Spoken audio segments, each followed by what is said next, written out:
Hello, everyone. Welcome to Your Trip is Short. My name's Eric Lucier. Hopefully, you're back for more.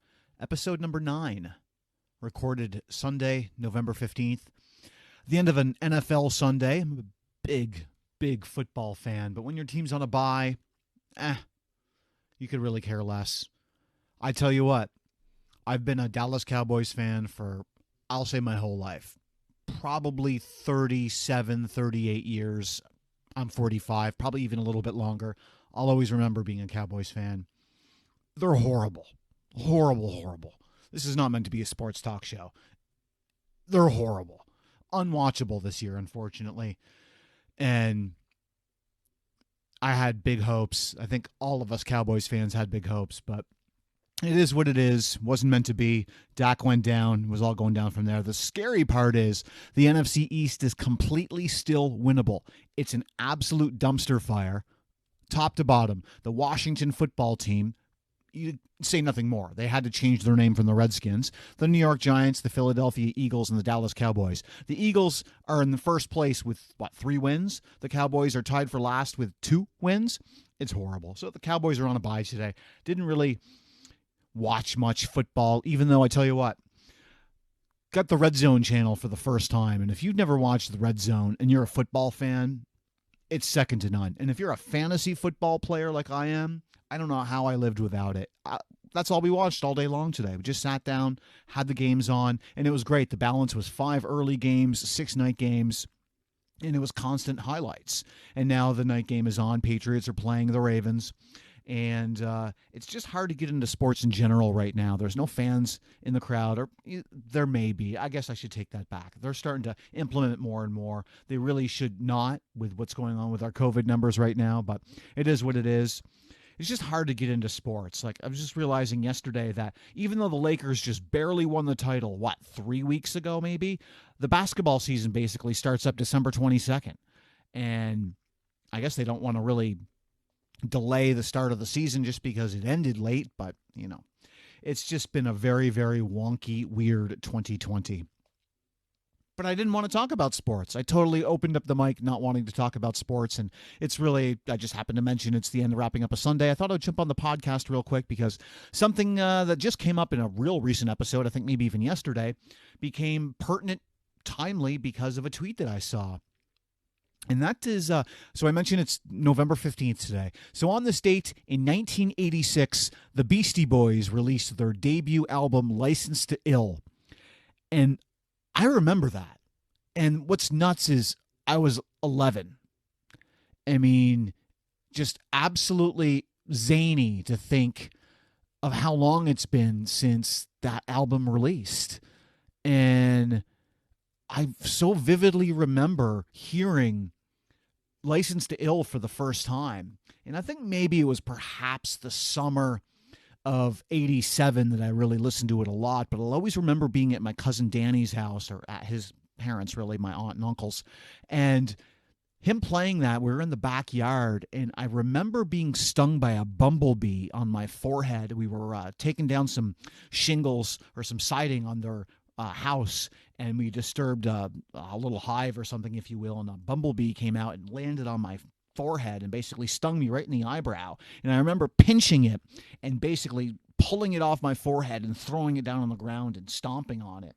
And it's really one of the only times I've been stung by a bee. But I'll remember that we basically listened to License to Ill a whole bunch that day. And I've been a Beastie Boys fan ever since. For those that know my taste in music, I've talked about this in an earlier episode of Your Trip is Short. I always deemed my taste as anything but country, and I've become, if you've listened, pretty much a good, intelligent country fan over the last couple of years, thanks to Chris Stapleton, Tyler Childers, and Sturgill Simpson, basically. But I've been a rap and a hip-hop fan since 86. I mean, I remember Run DMC, when It's Tricky came out. We did a talent show. Shoot, we were in School Street School in Milton, Vermont. So it was, 5th or 6th grade. And I remember 3 different groups doing It's Tricky. And that's how popular Run DMC was at the time. And the Beastie Boys opened up for Run DMC.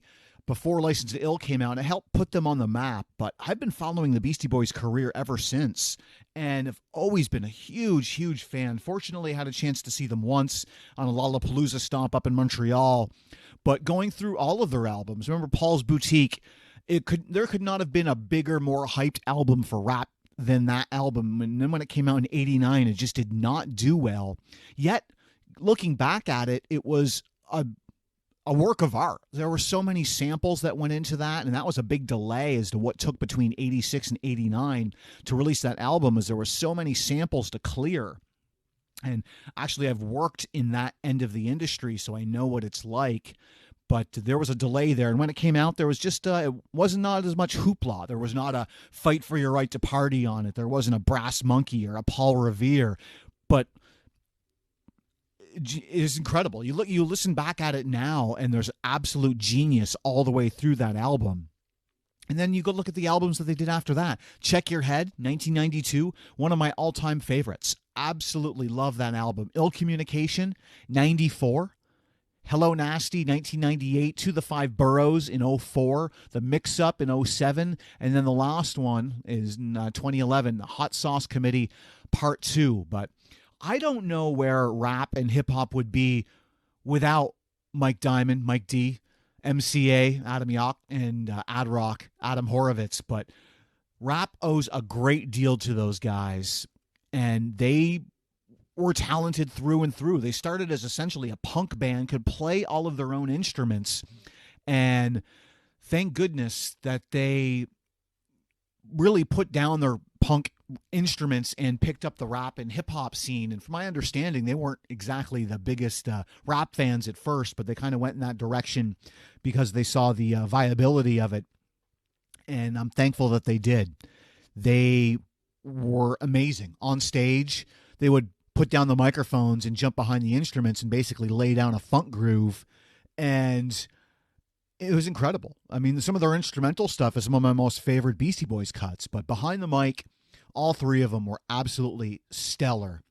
And I just thought it funny that I was just mentioning, I don't know, was it yesterday in one of the podcast episodes that I mentioned being a big Beastie Boys fan, and one of these days doing an all Beastie Boys episode. Well, I saw a tweet that it was 34 years today that License to Ill came out, so it only seems to make sense that it's time for a Beastie Boys episode. So we're going to start right at the beginning with Check Your Head. Sorry, not Check Your Head, the License to Ill release, and go forward from there.